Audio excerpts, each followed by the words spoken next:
perumpamaan tentang perjamuan kawin. Lalu Yesus berbicara pula dalam perumpamaan kepada mereka. Hal kerajaan surga seumpama seorang raja yang mengadakan perjamuan kawin untuk anaknya. Ia menyuruh hamba-hambanya memanggil orang-orang yang telah diundang ke perjamuan kawin itu. Tetapi orang-orang itu tidak mau datang. Ia menyuruh pula hamba-hamba lain, pesannya.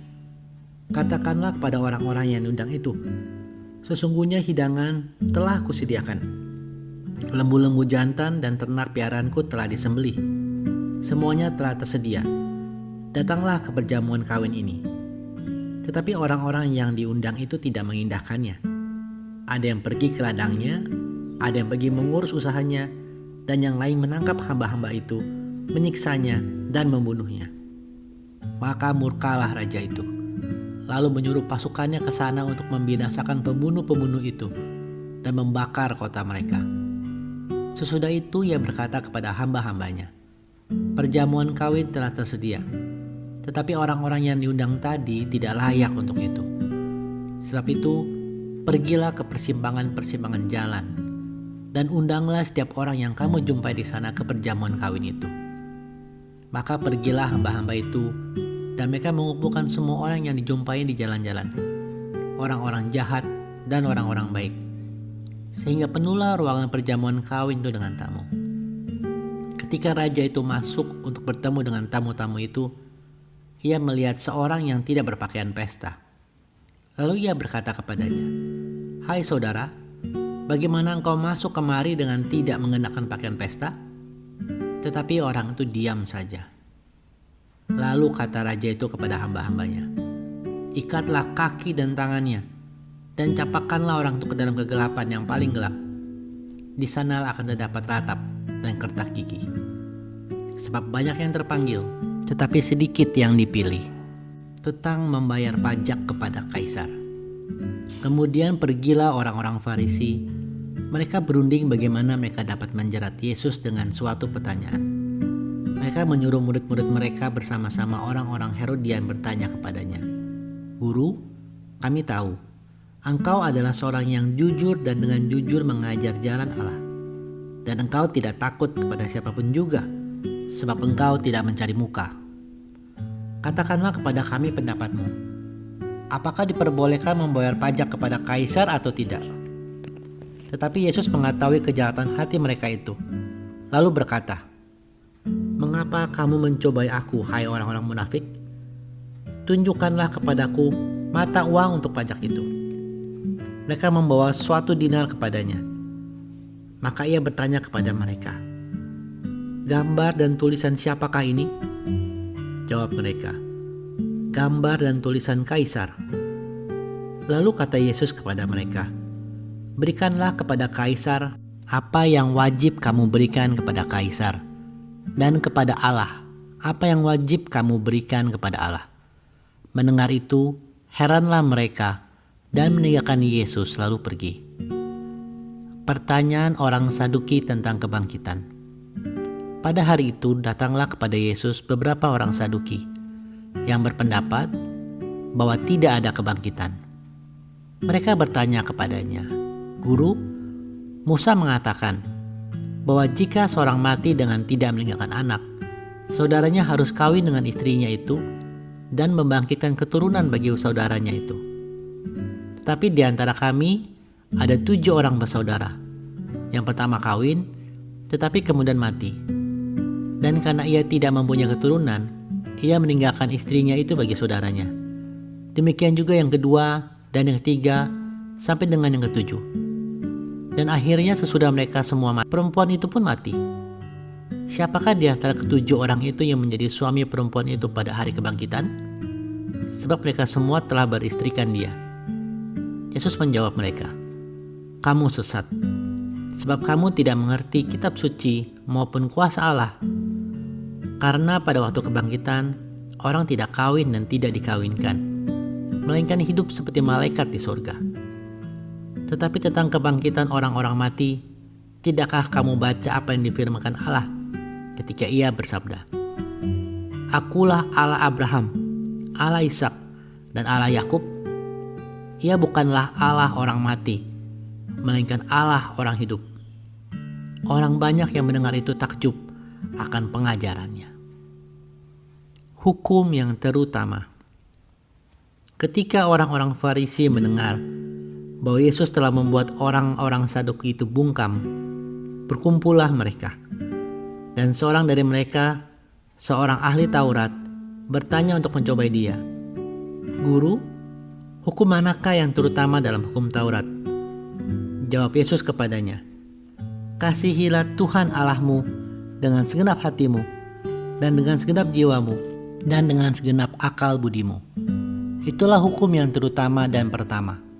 Dan hukum yang kedua, yang sama dengan itu ialah, kasihilah sesamamu manusia seperti dirimu sendiri. Pada kedua hukum inilah tergantung seluruh kitab Taurat dan kitab para nabi." Hubungan antara Yesus dan Daud. Ketika orang-orang Farisi sedang berkumpul, Yesus bertanya kepada mereka, katanya, "Apakah pendapatmu tentang Mesias? Anak siapakah dia?" Kata mereka kepadanya, "Anak Daud." Katanya kepada mereka, "Jika demikian, bagaimanakah Daud oleh pimpinan roh dapat menyebut dia tuannya ketika ia berkata, 'Tuhan telah berfirman kepada Tuanku, duduklah di sebelah kananku, sampai musuh-musuhmu kutaruh di bawah kakimu.' Jadi jika Daud menyebut dia tuannya, bagaimana mungkin ia anaknya pula?" Tidak ada seorang pun yang dapat menjawabnya. Dan sejak hari itu, tidak ada seorang pun juga yang berani menanyakan sesuatu kepadanya. Yesus mengecam ahli-ahli Taurat dan orang-orang Farisi. Maka berkatalah Yesus kepada orang banyak dan kepada murid-muridnya. Katanya, "Ahli-ahli Taurat dan orang-orang Farisi telah menduduki kursi Musa.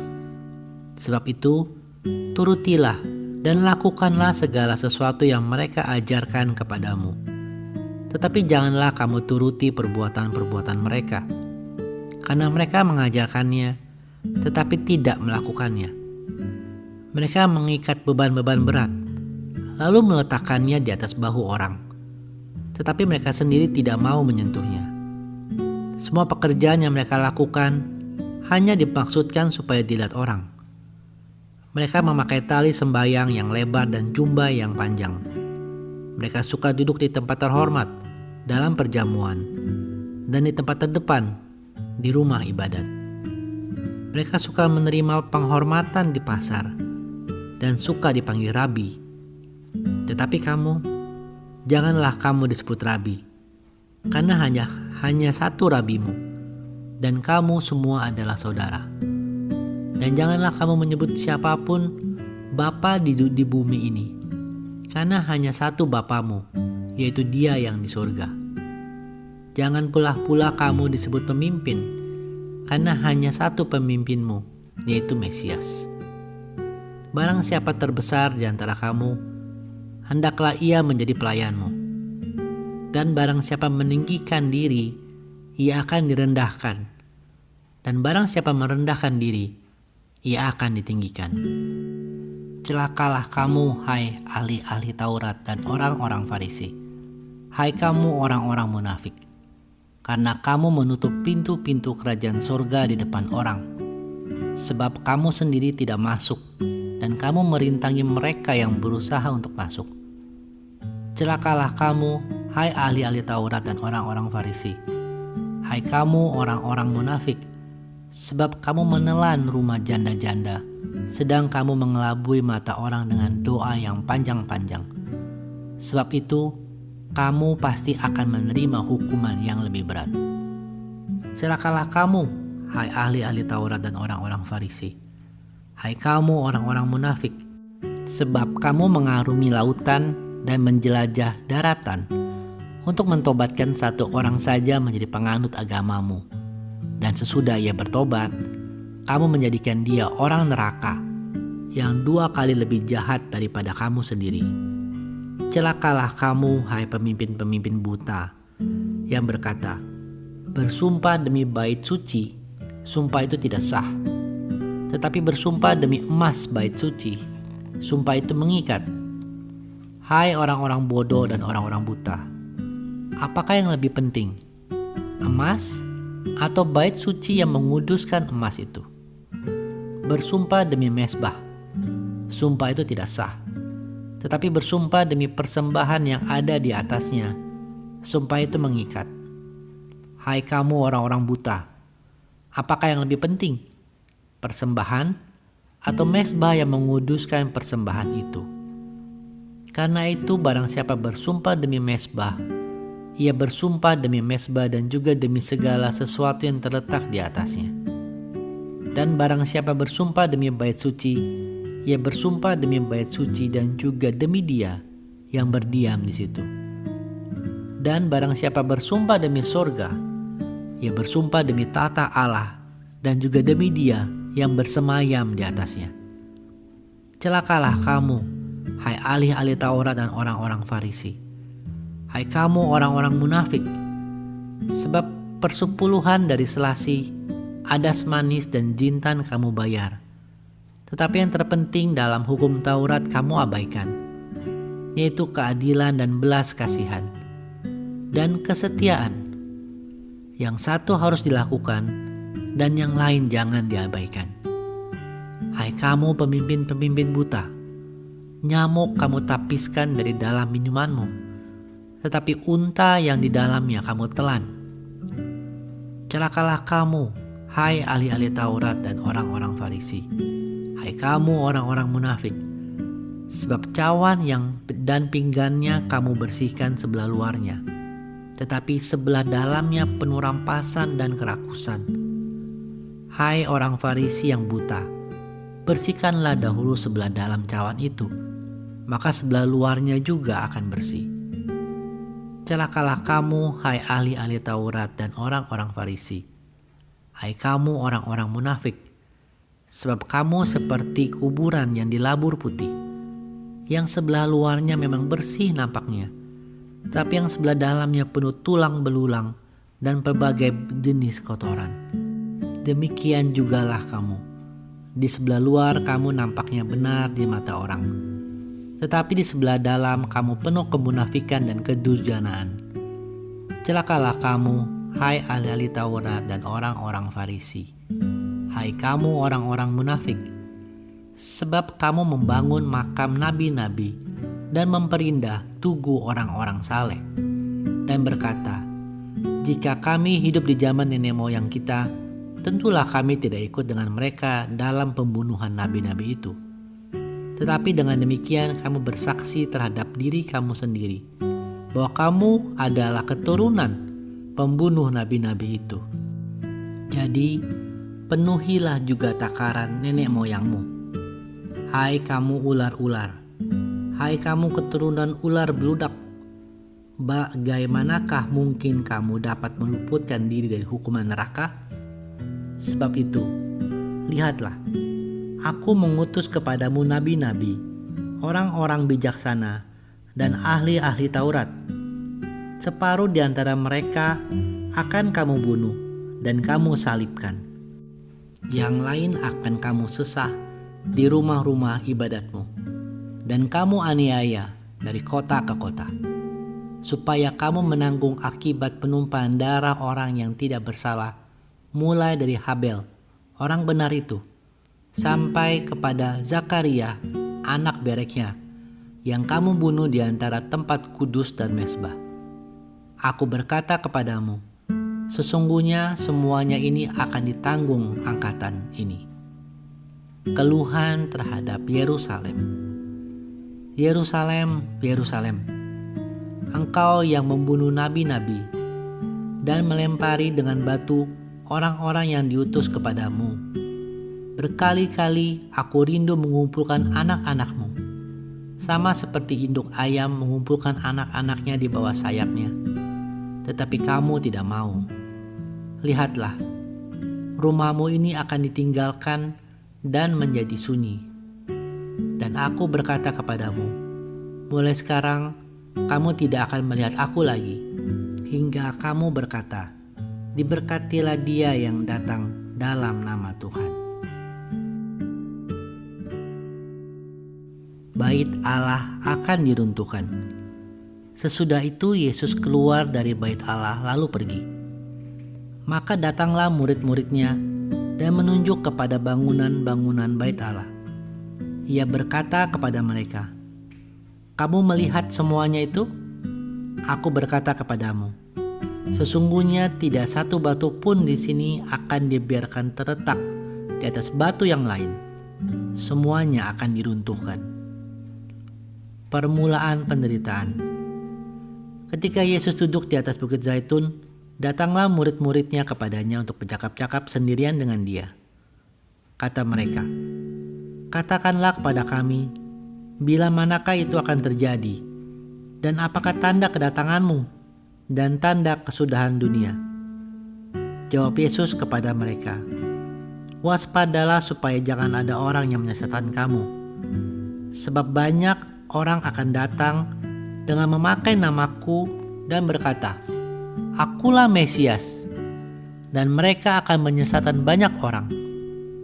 Kamu akan mendengar deru perang atau kabar-kabar tentang perang. Namun berawas-awaslah, jangan kamu gelisah, sebab semuanya itu harus terjadi. Tetapi itu belum kesudahannya. Sebab bangsa akan bangkit melawan bangsa, dan kerajaan melawan kerajaan. Akan ada kelaparan dan gempa bumi di berbagai tempat. Akan tetapi, semuanya itu barulah permulaan penderitaan menjelang zaman baru.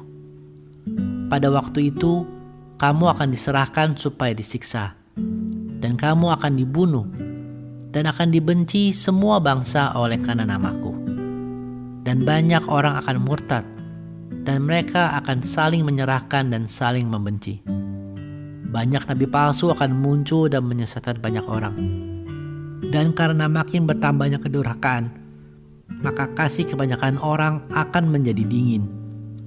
Tetapi orang yang bertahan sampai kesudahannya akan selamat. Dan Injil kerajaan ini akan diberitakan di seluruh dunia menjadi kesaksian bagi semua bangsa. Sesudah itu barulah tiba kesudahannya. Siksaan yang berat dan Mesias-Mesias palsu. Jadi apabila kamu melihat pembinasa keji berdiri di tempat kudus, menurut firman yang disampaikan oleh Nabi Daniel, para pembaca hendaklah memperhatikannya. Maka orang-orang yang di Yudea haruslah melarikan diri ke pegunungan. Orang yang sedang di peranginan di atas rumah, janganlah ia turun untuk mengambil barang-barang dari rumahnya. Dan orang yang sedang di ladang, janganlah ia kembali untuk mengambil pakaiannya. Celakalah ibu-ibu yang sedang hamil atau yang menyusukan bayi pada masa itu. Berdoalah supaya waktu kamu melarikan diri itu jangan jatuh pada musim dingin dan jangan pada hari Sabat. Sebab pada masa itu akan terjadi siksaan yang dahsyat seperti yang belum pernah terjadi sejak awal dunia sampai sekarang, dan tidak akan terjadi lagi. Dan sekiranya waktunya tidak dipersingkat, maka dari segala yang hidup tidak ada yang selamat. Akan tetapi oleh karena orang-orang pilihan, waktu itu akan dipersingkat. Pada waktu itu jika orang berkata kepadamu, "Lihat, Mesias ada di sini," atau "Mesias ada di sana," jangan kamu percaya. Sebab Mesias-Mesias palsu dan nabi-nabi palsu akan muncul, dan mereka akan mengadakan tanda-tanda yang dahsyat dan mujizat-mujizat, sehingga sekiranya mungkin mereka menyesatkan orang-orang pilihan juga. Camkanlah, aku sudah mengatakannya terlebih dahulu kepada kamu. Jadi, apabila orang berkata kepadamu, "Lihat, ia ada di padang gurun," janganlah kamu pergi ke situ. Atau, "Lihat, ia ada di dalam bilik," janganlah kamu percaya. Sebab sama seperti kilat memancar dari sebelah timur dan melontarkan cahayanya sampai ke barat, demikian pula kelak kedatangan Anak Manusia. Di mana ada bangkai, di situ burung nazar berkerumun. kedatangan Anak Manusia, perumpamaan tentang pohon ara. Segera sesudah siksaan pada masa itu, matahari akan menjadi gelap, dan bulan tidak bercahaya, dan bintang-bintang akan berjatuhan dari langit, dan kuasa-kuasa langit akan goncang. Pada waktu itu akan tampak tanda Anak Manusia di langit, dan semua bangsa di bumi akan meratap, dan mereka akan melihat Anak Manusia itu datang di atas awan-awan di langit dengan segala kekuasaan dan kemuliaannya.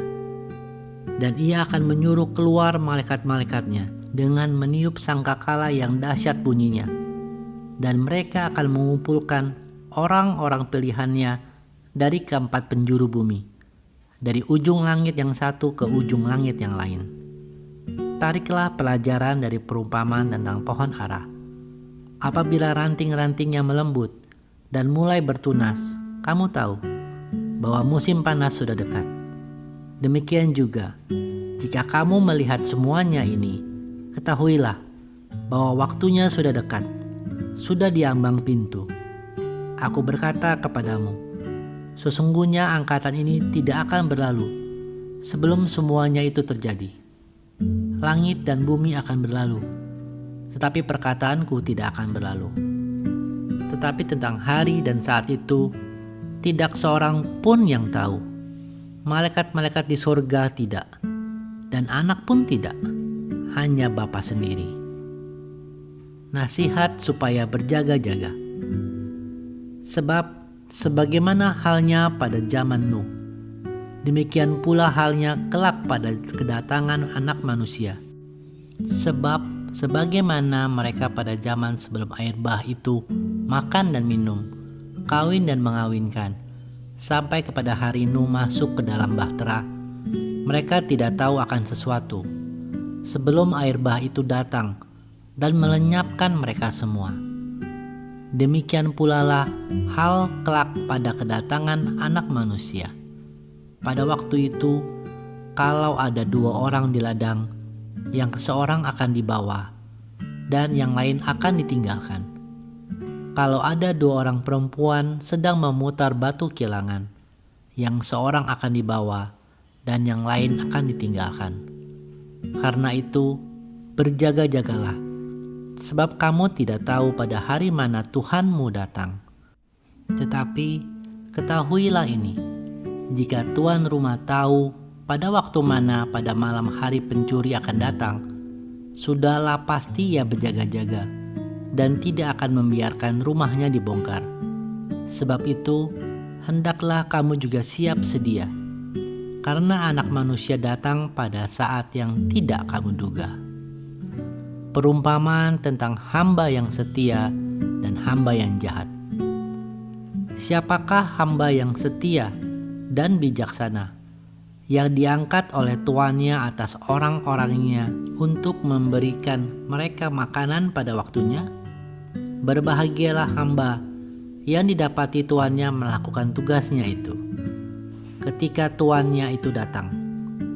Aku berkata kepadamu, sesungguhnya tuannya itu akan mengangkat dia menjadi pengawas segala miliknya. Akan tetapi, apabila hamba itu jahat dan berkata di dalam hatinya, tuanku tidak datang-datang, lalu ia mulai memukul hamba-hamba lain dan makan minum bersama-sama pemabuk-pemabuk, maka tuan hamba itu akan datang pada hari yang tidak disangkanya dan pada saat yang tidak diketahuinya, dan akan membunuh dia dan membuat dia senasib dengan orang-orang munafik. Di sanalah akan terdapat ratapan dan kertakan gigi.